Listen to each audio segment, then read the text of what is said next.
Kum Learning Ablak Gemara. Today's daf is daf Peites, and we're learning about how you the weights and the scales that one has to maintain to make sure that they're accurate. And you have to be very honest. And then we spoke about that you have to always give a little bit more and don't be so pedantic in particular, because just in case the weights are not 100% accurate. We said there were two ways of doing it. One is through hachra, which means that you tilt it a bit down so that you give a little bit extra to the buyer, or we use another method, which is basically the Mishnah says is girumin, which is after you finish weighing, you think it's accurate, you throw something extra into the bag, a 1% roughly. You throw an extra in the bag. Okay, so we're up to the Gemara here. We're up to two dots, I think, on the top, the three lines on top of the page, that pay test Amud Aleph. Simin, Ein Ma'ainin, these are the things we're going to discuss. That you shouldn't be so, do exactly accurate, Ein Goichin, and you don't heap, Ba'agdamin, and we'll see later about, having inspectors of a litra, shloisha, v'asa, nefesh, mishkalos, v'machik, ova, loisas, oleas. These are each word is one word of a din that we're going to learn. We're in a series of dinim now regarding weights and scales and all that. Start from the beginning. Now, l'chayda, we said in the Mishnah that there's two ways of selling something. One is you sell something in a cup and you level it out, make sure there's nothing sticking above the rim. And one way is you heap on top of it, that you're goydish. And generally, goydish is a third more than what you have just in the cup. And the Mishnah says, depending on what the meaning of the place is, that's how you sell a product. Says the Gemara. It's quite fascinating. Tell me what we learned. That you're not allowed to level it out in a place where the minig is to heap. That's obvious. You're a gunner. We're talking about even if the buyer says, I don't care. I don't need all that anyway. You can go ahead and level it out. Or the ain goichim makom shemoichin. Here you want to be generous. The minig is that you give level, and the Bava Basra, the moicha says, the seller says, I'm going to be generous. I'll give you extra. How do you know you're not supposed to change around the custom of how things are sold? It says in the pasuk, Eifa Shlema, the weights have to be exact the way they are, the way everybody conduct themselves in that area. So therefore, you have to follow those rules. Just the word Shlema. Then the Gemara says, so the way we learn the Gemara is simply, it's Exezer Kasuf. The Rashbam tries to say that it's more than just Exezer Kasuf, there's a logic behind it as well. And that is cheaters. Then if a person comes from another place and he sees that somebody bought something, let's say level, when the meaning really is heaping, this guy thinks that's how it's sold. So he'll, let's say, has things to sell. He'll sell it level when in fact the meaning is to be heap. He doesn't know that this, that one guy is moichel or so on. So therefore, things can go wrong. That's why you shouldn't change things around. But then the Bryce goes further. So that's from the word shlema. Let's say the guy says, again, nothing in the mind. I'm going to charge the guy. So, for example, he says, I'm going to level it out in a place where everybody heats, and I'm going to give him a discount, a 33% discount, because it's a third. So, everything is straight, but everyone sells it heaped. I'll sell it to him level, and I'm going to give him a discount for that difference in the two. Everyone does it level. I'm going to give him extra, but I'll charge you for it. Still, you don't listen. Why? Where do you know that? What's wrong here? This is business. Is the extra word tzedek. Before we learned yesterday, tzedek is that you have to give a little bit of your own. We'll learn other things from tzedek as well. Tzedek that is an extra word to tell you that even in this kind of case, don't change from the minimum makam, because people might not have seen that you're charging more or less, and then again, cheaters can come in, or even innocent people that might make mistakes. Tanabami learned, how do you know the meaning is to tip, to give extra? How do you know that when you weigh it, you shouldn't weigh it accurately? You're not ma'ayin in a place where the meaning is to be machriya, to tilt the scale down, or the meaning is to be accurate. Don't be generous and tilt it down. The same idea. What the Rashbam said, we don't want people to come in and cheat us, the seller or the buyer. Evan Shleima. How do I know? The same idea. I'm going to give him a discount. The meaning normally is you add a little bit, you tilt the scale. I'm not going to tilt the scale. I'm going to be accurate, but I will give him a discount accordingly. Or I'm going to I'm going to give him extra. The meaning is to be accurate scale. I'm going to tip it. And I'll give him a little bit extra, and I'll charge you for it. So people can see they won't make a mistake. They'll see money. We still don't listen to him. Evan Shlem of tzedek. So either it's exesa kosher like most learn, or there's Bam again says people don't see the whole thing what's going on. They don't understand. They'll think that this is how it's supposed to be done, and mistakes can happen. Or worse, cheaters. Masuda says Lo yilecha. It says in the pasuk you shouldn't own the basic. You shouldn't own in your house the Eifa, Gedolah Tana, two measurings, one a larger one and one a smaller one. Because if you do that, you're gonna buy with one of them and you're gonna sell with the other one of them. So you're cheating. You shouldn't have them. So Mishum Eifa the Eifa with dashning drush. Mishum Eifa the Eifa, you just have it. Forget about if you used it. Just having it. The fact that you can be a cheater. Lo yilecha. We swap the pasuk around. You will have no money. You won't be successful in panasa. And then it says. Lo yilecha bekischa. And then the pasuk says you shouldn't have in your pocket Evan ve'evan, two stones, large or small. Ma'atam mishum Evan ve'evin. Because if you have two large stones, therefore lo yilecha bekischa, you'll never have cash in your pocket. Aval Evan Shlema, but said yilecha, you should have only just weights and complete weights. A for Shlema, but said the yilecha, and then you'll have all the brachas that there is to it. What is making a very big deal about being honest in business. And yesterday we learned that's even worse than arayas, which is a pretty strong thing to say. Talking about we learned. Says the pasuk, you shouldn't have melamed shemamidin. It's a din also on the community to make sure that there are no cheaters around. So it teaches you that you set up a gardamin, you set up mashgichim lemidus, you set up mashgichim to go around make sure that everybody has accurate weights in their stores. But you don't send around people to check the prices. Why don't you send people to check the prices? Because we believe. We're capitalists. We believe in market forces. We believe that if one guy thinks he could cheat and go, other people will find out straight away that then the guy next door is half the price and they'll go there. So what's he going to gain from it? So we believe, interesting, we believe in market forces, so we don't have to have guards. But with cheating, we have to make sure that the guy doesn't have a KD he claimed as a kilo when actually it's only 900 grams. But the people in charge, they decided to have inspectors for both. Shmuel called him Karna, and he said to Puk Tony will go and tell the people, tell their chief exilrach and all the whole henchmen, interesting. It seems Shmuel understood not that you don't have to have God. Don't mix in. The government should not mix into business. Let business do and find their own.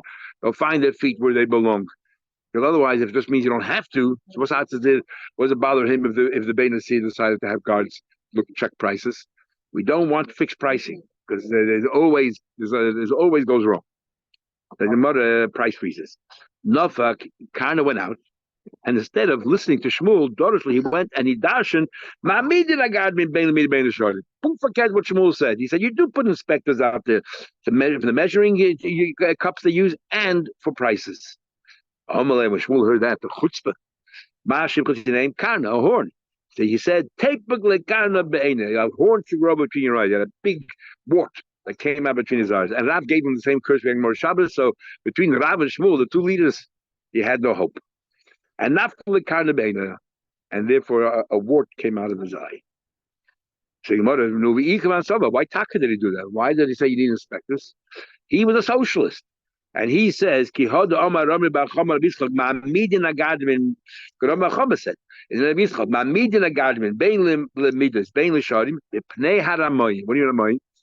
going to happen is, if everyone else runs out of this chayre, he'll then have a monopoly. Once you have a monopoly, you can charge excessive prices. So therefore, we want to make sure we fix the prices, and nobody can go higher than that price. This is government intervention versus non-government intervention. So it's unbelievable because this is the exact same machlek as today. But you have a Rav Yitzchak. So you have here this very two between the Democrats and Republicans, whether it should be government intervention or non-government intervention, or here the liberals and the labor. It's exactly a machlekes here between Amoraim. Fascinating. Talking about it further, talking about me learned. I'm a vacuum and a liter. We continue talking about weight. I want to buy a liter. Shaikalai liter. So very simple. He puts a stone that weighs a liter, puts the meat on the other side of the scale that weighs until he gets to the same liter, and that's it. What happened? Chatziliter. Same thing. Gets a stone that's a half a liter, and you put meat on the other side half a liter. The liter, a quarter. Liter. So what's the price telling you? If he wants a quarter liter, give him a quarter of a liter. A half a liter, give him a half. What's the price saying it? The mesaknina mitkli ad hachi. We don't. So there's two ways to shot. Either we don't go less than a quarter of a liter, because less than a quarter of a liter is very easy to cheat. Because once it gets that small, the difference whether it's a fifth of a liter, a quarter of a liter, or a sixth of a liter. He'll tell you that this is a fifth of a liter, and actually what he has is a sixth of a liter. People don't know when it comes to small sizes that the differences are so minute. It's very easy to be cheated. That's one way of shot. Other way shot is that you'll notice only even numbers. We don't have odd numbers here. We have a liter, a half a liter, and a quarter liter. And he's telling you, but not a third of a liter, and not 3/5 of a liter, because that's easy to cheat and say 3/5 is really put a quarter and say that's 3/5, and people won't know the difference. And in tomorrow's Gemara, we'll talk about how much discrepancy we allow, how much people, tolerance that people can make a mistake. Beyond that, they won't make any mistake. But less than this amount, it's very easy to make a mistake. So therefore, certain weights we're not going to have. Talking about me learn. What happens with Vakish Men You want 3/4 of a liter. Right? We spoke about a whole liter, a half a liter, and a quarter liter. You want 3/4 of a liter. How do we do that? Don't say, okay, give me 3 batches of quarter of a liter. You have a quarter liter stone, the quarter liter, then do another quarter liter, then do another quarter of a liter.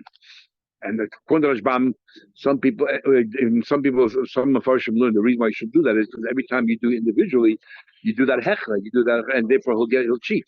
But Rashbam disagrees. He says that whole din of achra, where we're worried about cheating, is when it comes to a liquid in a cup.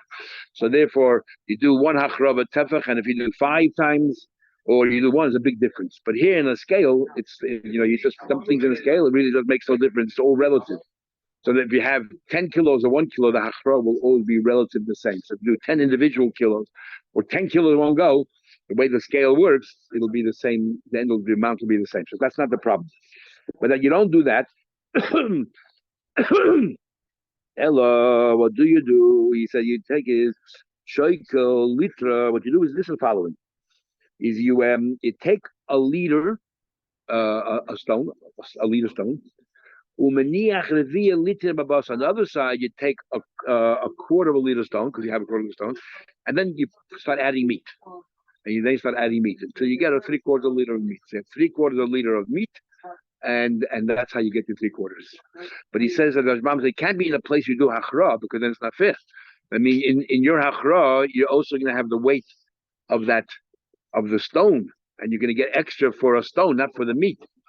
So it's talking about opinions that in the places where the meaning is not to do hachra.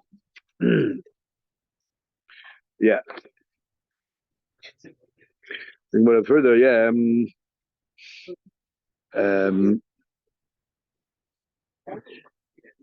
Somebody learns. If you want to buy 10 liters, don't tell me do each one separately and make achra. We make one echra for all of them, because it's the only way you'll get a more accurate amount. Now let's talk about the scale itself. So a scale is, I'm looking at Wikipedia. So a scale is let's say you suspend it from the ceiling or you place it on the ground. You have this bar. Then you have a thing called, which is like a little pivot. You have a little circle thing that allows it to bend. It's called a fulcrum. Then you have a beam that goes across. The Gemara calls that fulcrum a nefesh. It's like the soul of the whole thing, because it has to be able to bend, up and down. Then you have this beam that goes across, which Gemara called kana. And then you have at the end you have strings that hang down and with a plate on the bottom. The cup is a plate, but this string is called mista. These are the strings. And then you weigh things. But there's all kinds of things you weigh. You can weigh heavy things. You can weigh lighter things. The Gemara said, now we have to give room for tilt. So if it's a very heavy thing, you give a whack and hit the ceiling and then go flying back So you have to give more distance. If it's a lighter thing, you don't have to have as much distance because it doesn't really go that it doesn't move that much. The Gemara will tell you, the Bible will tell you the different things you put in, how far away it should be from the ceiling or from the ground. This way, because otherwise you go fly. If you put, let's say, too much here before you put here, or you'll see you put the rock first before you meet. This will go flying here, and maybe part of the cavity will break, or it'll go flying back down. Exactly, everything's in proportion. So Tanaban, Nefesh Maznaim, the Neshama of the Naznaim. That's that fulcrum. That's that old pivot, that thing, that ring, that Is there a picture there? Yes. Oh, there you have it. So the Nefesh, that's this round little. Yes. So that little ring. Okay. Nefesh Maznaim, Tluya Ba'ave Gimel Tvachim. And the more later on, we're talking about heavy things like metal and copper. So you need a distance of 3 tvachim so that when you put something heavy on one side, it'll go flying up and hit. Yeah. And the gevayim and or if you put it, if it's a scale that sits on the ground, it should be 3 tvachim above the ground. You have a bar, this thing bar holding that picks up the scale 3 tvachim. The kana and the beam that goes across. Umisne, and that these are the string shalah. Shneim asa tvachim. Total is 12 tvachim. So you have 4 tvachim of bar and 4 tvachim of string. And if you have 3 tvachim of space before a thing, that's enough because we don't think that it's going to go, it's going to hit that much. So there's plenty of room for it to seesaw around, to move around, and without hitting the ceiling or the ground. The 3 tvachim is from the bottom of the plate. So 3 tvachim is that pole that goes to this nefesh. That's it from the ceiling, suspended from the ceiling. So you have a stick from the ceiling that goes to this ring. Forget about the bar here. And if it's from the ground all the way around, you have a base here and you have a. See right there, from the ground, you have a stick there. Exactly, yeah. The strings are hanging down 12 tvachim. No. The strings are, each one is 4 tvachim. The total of 12. 4 tvachim is width. This string is 4 tvachim, and this string is 4 tvachim. So then you need 7 tvachim. No.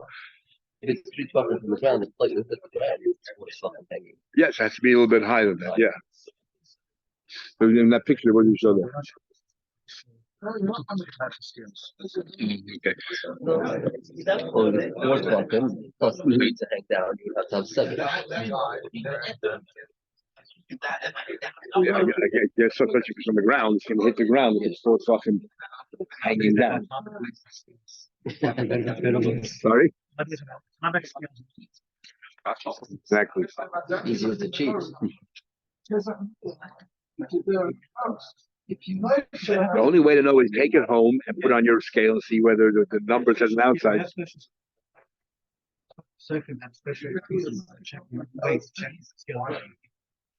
true.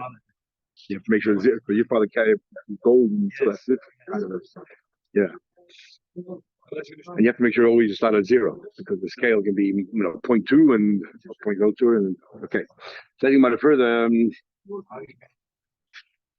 So the kana, that's the beam going across. Masna shala and the strings that are hanging down is shnei masa tvachim. The total amount is 12 tvachim. 4 tvachim is the width of that beam, and every rope is 4 tvachim. That's hanging from this, suspended from this beam. The shal samarim, if they're selling wool which is much lighter, so it doesn't go flying the thing, then you don't need such a big arc. Is the shal zagogin or selling glass? All you need to do is hang it 2 tvachim. The gevayim and other shnei tvachim. The kana umisna shala and then the beam and the strings, then it's 9 tvachim. 3 tvachim is enough. Shal chenveni. Also, the rope is not straight down. The rope is at an angle. So even though, let's say, the rope is 3 tvachim, it's not 3 tvachim that go straight down. The rope is like this, like a 45-degree angle. So maybe it's all right. You have a 3 tvachim pole, which is what the Gemara says. A 4 tvachim rope is really like 2.5 tvachim because it's at an angle.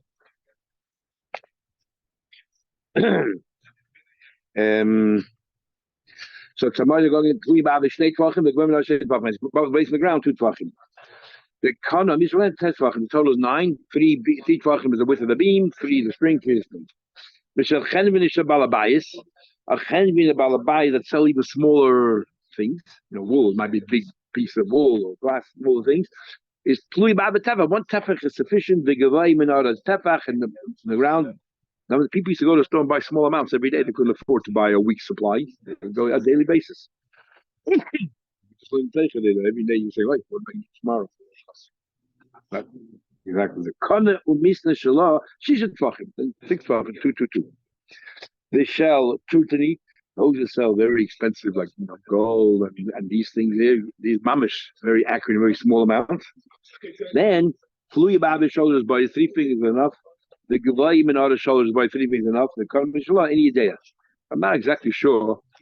Practically speaking, interesting, I should say that. I'm not sure practically how much you should do. The Shayne already talk about how much should you do. So obviously, you have to test it and see that it doesn't go smacking into the ceiling. So the very first case, as you said, the mice, you described every single other one. This is wool, glass, and chenmini. So what's the first case that you said you need 3 tvachim? That's talking about the grumi. That's talking about copper and metal, which are big and heavy. You need much bigger scales. I remind about the kederach something just like when it comes to these are the laws of what is considered, what's considered a proper scale. You're not allowed to have a scale if it doesn't meet. We call it a sudi, most moments. It doesn't allow to have. You're not allowed to have a scale that doesn't meet these criteria. The same thing applies to tumah.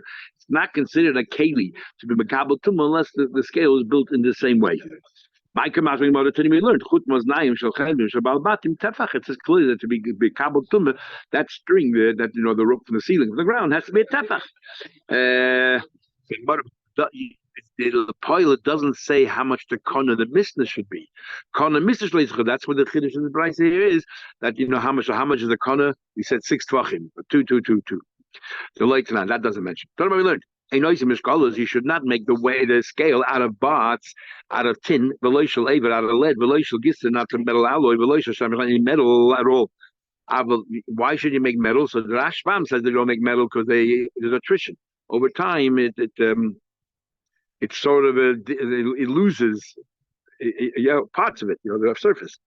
Tases says over here. What do you call it? Trey says over here that it depends what you're actually measuring. Some things you measure, it causes this thing to lose out. But if you're using silver and gold, it doesn't anyway wear it away at all. It doesn't erode. That's what it is. It erodes over time. It doesn't erode over time. And it brings it ice from Gemara, but you actually use metal scales for different things. You can make out of rock, out of glass. That you can do. Okay. So if you're going to have a level, so you have a thing called a leveler. You have this, it's a metal piece, like like a plane that you use on the wall to smooth out a wall. You have this metal piece that you just go over it to make sure that it's smooth. But there are rules. We don't want to cheat anybody. We're so particular here. So you don't make it out of the last from wood or like a pumpkin. Take off the skin of the pumpkin, use that as your leveler. It's very light, which means it won't actually be level. It'll be a little bit heaped above the rim. Don't make it out of metal, which is heavy. So it goes into the keli. So then the lakech loses out. He doesn't get to the rim. In the first case, the meichel loses out. It's a bit above the rim. Make it out of olive branches, out of walnuts, out of sycamore, shell eshbaroya out of this, these are hedges with bigger leaves than some of the hedges we have here. I think it's called, I forgot what it's called already in English. It's like hedges, and that you can use because that's not heavy, that's not light, it's perfect. So you'll have exact a level. So I learned. Don't make tzidei echad one side of it, let's say wide, but tzidei echad cuts it narrow, because the narrow side eats into the keli, takes much more out of it, and the wide side takes much less out of it. So what happens if when you buy it, you're going to use the wide side, so you get more in the keli, and then when you're going to sell it, turn around and sell it to somebody else, you can use a narrow side, so I have to level it, and then you're going to keep some more for yourself. You're cheating. Don't quickly. You do it quickly, you take much more out. Or so not that quickly, but if you take it all in one go, you keep on moving out, you take much more out, and the moicha then lose out. Sorry.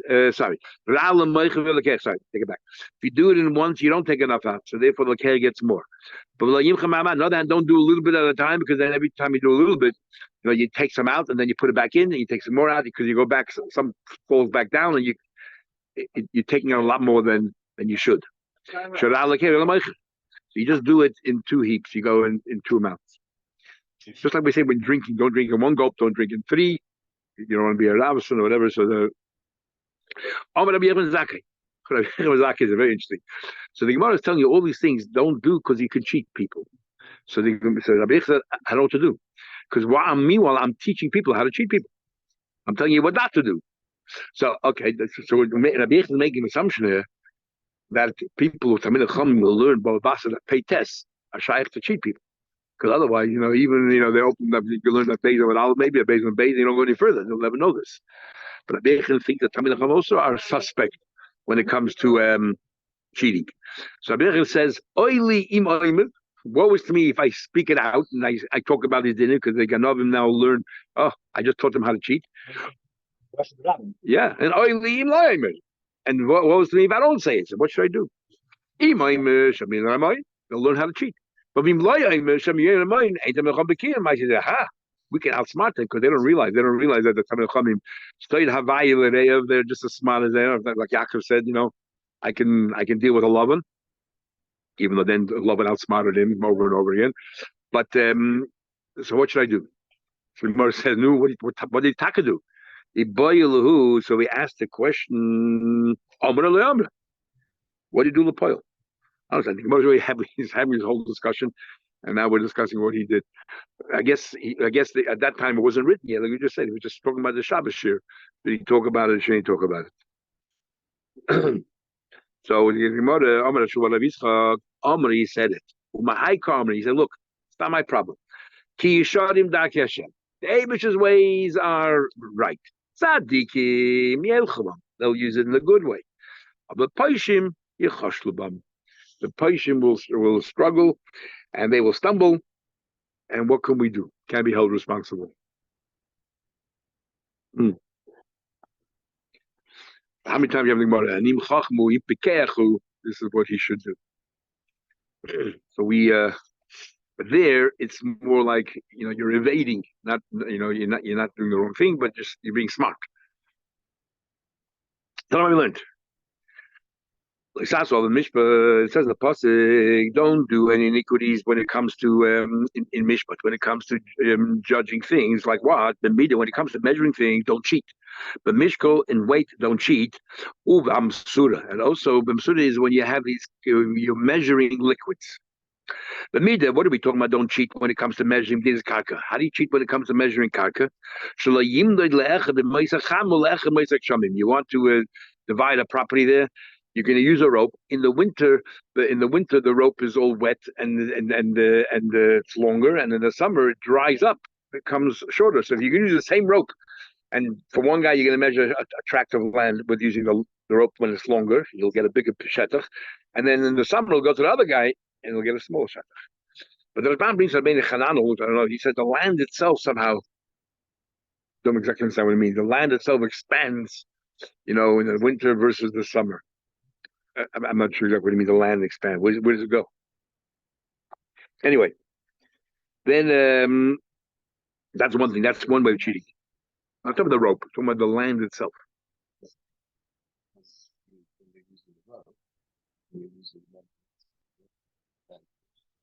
What do you mean expand? Where to go? So the Bench learns like this. By rope, we say in the summer it dries up. Abin says when it comes to the land, the other way around. So I'll just say what it says there. The first wide line. In the winter, the ground shrinks. Splits open, because I guess it's dry and there's cracks in the ground. How does that? The land somehow gets bigger. Yeah. So, but the land is 10 feet long. It might not come in if it's winter or summer. The land is 10 feet of land. If you're using the measuring thing the same, so you're measuring one person in the winter when the land shrinks, so you're getting less soil maybe. Maybe that's what it means. You get less soil in the winter, and in the summer you get more soil. I don't know. Says the Gemara, right? Uh,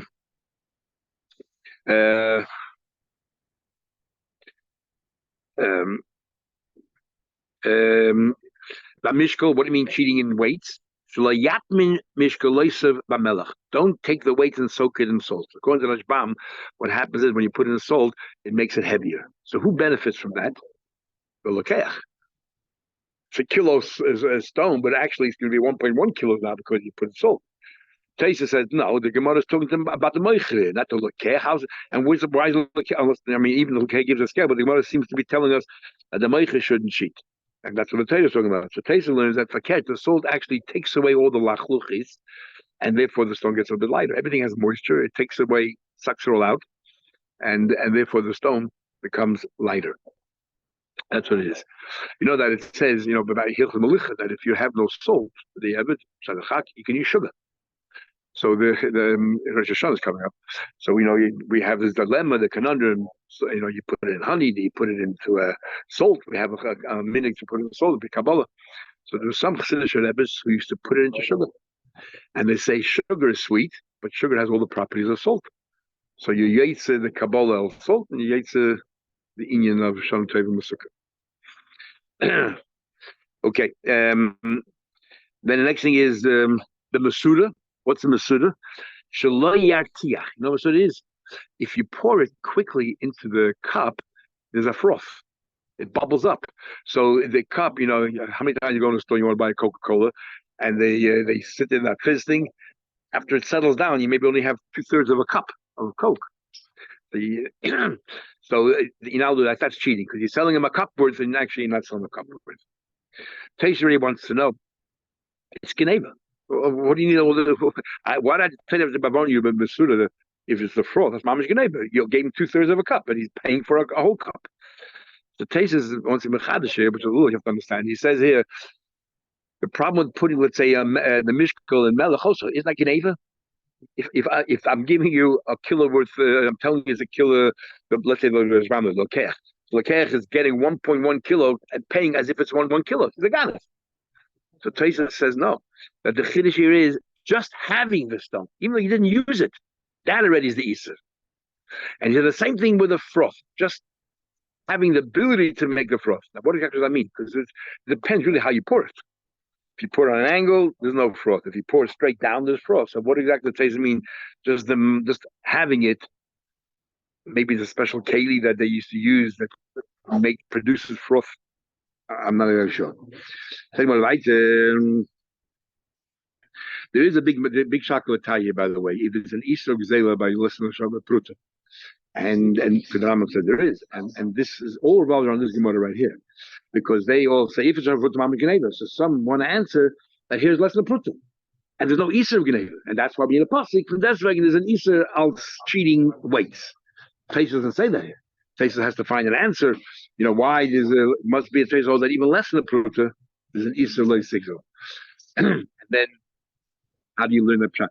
Interesting thing. Anyway, so right, now we say, Masura, besides being liquid in a cup, it was also a certain cup, like a little measuring cup, tiny measuring cup. And how big was the Masura? It was a 36th of a light. That's what it was, a 36th of a light. So, you have 6 eggs in a loig, and this is a 1/6 of an egg. That's how small it is. Is Kavachaimer, surely, so how much are you already cheating? And you make froth from that. So how much, the froth of that in that cup, how much would it be? Negligible. And yet the Taita's makbid and makes an aveda. Tells it for lihin, if you cheat somebody by a hin, you make the froth, and a chatzihin, a hin is 12 legs. Legin, and a chatzim which is 6, and shloishim which is a 4, and a revius which is 3 legin, and a leg, and a chatzi leg, and a revius. The common word revius means a quarter of a leg. A leg has 6 eggs, so a common revius is 1.5 eggs. And the chatzi taimin is half of that. Is an eighth of either an eighth of a kav, which is which is a half of a leg. So really, it's the same as the chatzi leg, and an oichla. And an oichla, the Gemara later on, is a 5th of a. We'll see later.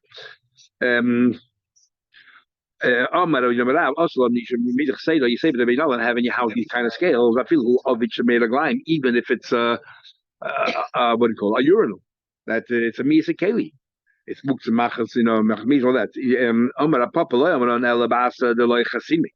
All of this is talking about only in a place where you're not allowed to have these scales, that people use anything they have in the house. There's no government stempel on it that says that this, is good for a keli. Nothing. For a revius or whatever size it is. Bava Basra Daf, in a place where the only kelim that are used for scales has to have a stamp from the government. Nobody's going to use it. So no problem. Even a place where they don't use a government, registration number or something. But they don't send inspectors out. If they send inspectors out, then less because that this guy will be scared to use because he might be caught. However, the law is not so because zimnim the mikrid bein hashmoshes mikrid v'shokol. If it's erev Shabbos, the Rashi throws a few times. When other one says bein hashmoshes stam, it means erev Shabbos. If an erev Shabbos, the guy has to buy something quickly for Shabbos. The vendor knows that this is the first Shabbos. The vendor knows that the police are not going to go so late at night. They're 9 to 5. Now they're staying home. They're not coming, so he will cheat. He could lose to cheat, and therefore we cannot rely on Yaitziv and Nechasim. Big machlek is nachreinim. What would be about the first case about chasimi and chasimi? At the end, the Gemara rejects or not. Tainam hachil yishadem midach seda or you say the base you shouldn't have it. I feel about which will be rhyme. But what he could do is the following. But we'll stop here, and tomorrow we're going to learn all the measures. Okay, have a good day.